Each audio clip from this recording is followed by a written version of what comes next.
ఓం శ్రీ గురుభ్యో నమః గం గణాధిపతయే నమః ఓం శ్రీ గాయత్రి మాతే నమః. ఈరోజు మనము ఈ యొక్క క్రోధినామ సంవత్సరం ఉగాదిని పురస్కరించుకొని ద్వాదశ రాశుల యొక్క రాజపూజ్యం, అవమానం, ఆదాయ వ్యయాలు, అలాగే వీళ్ళ గోచారం ఎలా ఉందో అన్నది చూద్దాం. మేషరాశి వారికి ఆదాయం 8, వ్యయం 14, రాజపూజ్యం 4, అవమానం 3. అసలు మేషరాశి వారికి ఎలా ఉంది? Finance first. మీకు వచ్చేసి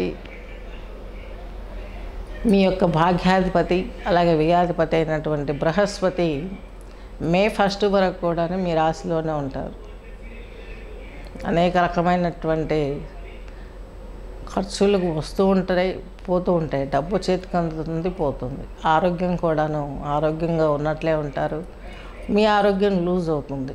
ఎందుకనగా మీకు 10th house planet, 11th house planet అయినటువంటి శని భగవంతుడు ఆయన ఇక్కడ మేషరాశిని తృతీయ వీక్షణ ద్వారా చూస్తున్నారు. దాని మూలకంగా మేషరాశి వారికి ఈ విధంగా రాబడి అనేది ఉంటుంది, పోతుంది.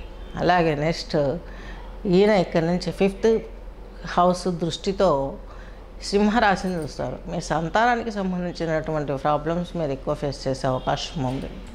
అలాగే మ్యారేజ్, అలాగే ప్రమోషన్, హయ్యర్ ఎడ్యుకేషన్, పదవులు, వీటి ఎందుకు కొంచెం మీకు ఇబ్బంది చూసే అవకాశం కనిపిస్తుంది. నెక్స్ట్ వచ్చేసి ఈయన ఇక్కడి నుంచి భాగ్యస్థానం ఈ యొక్క 9వ ఇంటిని ధనురాశిని చూస్తారు.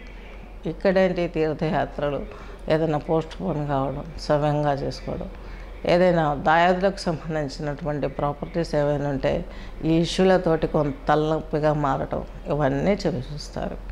కాకపోతే శని భగవంతుడు ఈ యొక్క కుంభరాశిలో ఉండి మేషరాశిని తృతీయ వీక్షణతో చూస్తారు. దీని మూలకంగా మీకు శ్రమ మిగులుతుంది తప్ప ఆదాయం మిగులుబాటు అనేది లేదు. ఏదో వచ్చిన కొద్దో గొప్ప అవసరాలకు తీరిపోతుంది. అది కూడా 7th హౌస్ వీక్షణతో శని కుంభంలో నుండి సింహాన్ని చూస్తాడు. మీ పంచమ భావాన్ని ఎక్కువ మొత్తంలో మీరు సంపాదించిన దాంట్లో మీ యొక్క సంతానానికి ఎక్స్పెండిచర్ పెట్టడమే సరిపోతుంది మీకు. అలాగే ఈయన చూస్తారు, మరలా మీకు వృశ్చిక రాశిని చూస్తారు. మీ యొక్క అష్టమ రాశి మీకు కూడా అనారోగ్యం చేయటమా, పెద్దవాళ్ళకి ఏదైనా ఇంట్లో పేరెంట్స్ కానీ అత్తమామలకు కానీ అనారోగ్యం వచ్చి వాళ్ళకి అమౌంట్ ఎక్కువ పెట్టడం జరగడం కానీ ఇలాంటివన్నీ ఎక్కువ చూసే అవకాశం ఉంది. ఇది గురువు శనికి ఉన్నటువంటి ఈ యొక్క ఫలితాలు. ఇక రాహుకేతువులను చూసుకున్నట్లయితే రాహు వచ్చేసి మీకు మొన్న 2023 అక్టోబర్ 31నే ఈయన మేషరాశి వదిలి మీనరాశిలోకి వచ్చారు. అలాగే కేతు వచ్చేసి కన్యారాశిలోకి వచ్చారనమాట. ఈ యొక్క తులారాశి వదిలి ఈయన మీకు 6వ ఇంట్లోకి వచ్చాడు. కేతు ఎక్సలెంట్, బాగుంటుంది, మంచి గుడ్ విల్ వస్తుంది.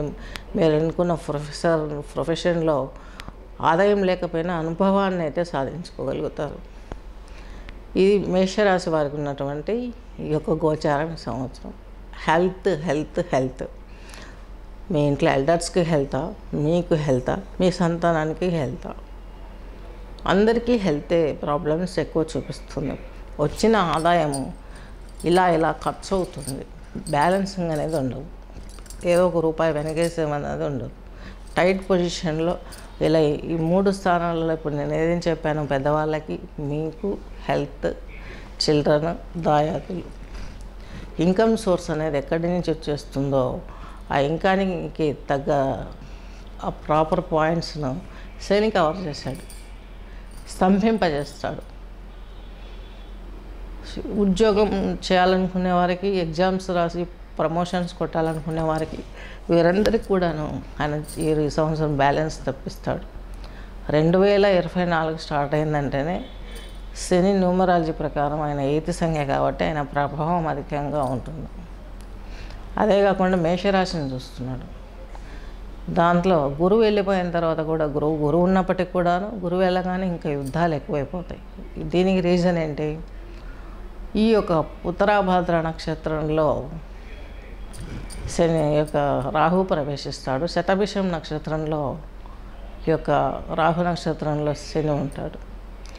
నక్షత్ర యుతి అనేది వచ్చేస్తుంది. దీని మూలకంగా అనేక రకమైనటువంటి ఘర్షణలు ఇంట్లో, దేశంలో, ప్రజలలో ఈసారి జరిగే ఎలక్షన్స్లో భయంకరమైనటువంటి ఇవి ఏది తీసుకున్నా కూడాను మే 1 వరకు గురువు మేషంలో ఉన్నప్పటి ఫలితాలు వృషభం లేచి వచ్చిన తర్వాత పెద్దగా మీకు కనిపించవు.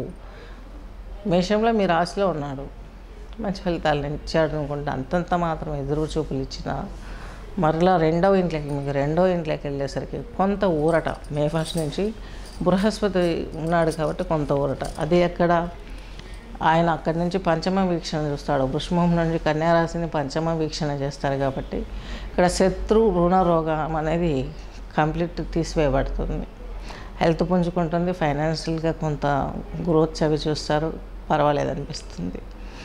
అలాగే ఇక్కడి నుంచి నా సప్తమ దృష్టితోటి మీ యొక్క మేషరాశి అష్టమ భావాన్ని చూస్తారు. ఇక్కడ కొంచెం మీకు ఫైనాన్స్ కట్ అవుతుంది. అలాగే ఈయన భాగ్యస్థానమైనటువంటి రాశి మకర రాశిని కూడా చూస్తారు. దీంతో కూడా కొంత ఇబ్బందులు పడే అవకాశాలు స్పష్టంగా ఉన్నాయి. ఇది మేషరాశి వారి యొక్క గోచారం. ఈ సంవత్సరం మీరు వేసుకోవాల్సినటువంటి ముద్రలు హెల్త్కైనా వెల్త్కైనా మీకు సప్తమ క్షేత్రం, సొసైటీలో నుంచి భర్త దగ్గర నుంచి భార్య దగ్గర నుంచి డబ్బులు రావాలి. సొసైటీలో మీరు జాబ్ చేశారా, బిజినెస్ చేశారా, అక్కడి నుంచి రావాలి. మీరే మేషరాశి వారికి సప్తమ క్షేత్రం ఏంటి? తులారాశి.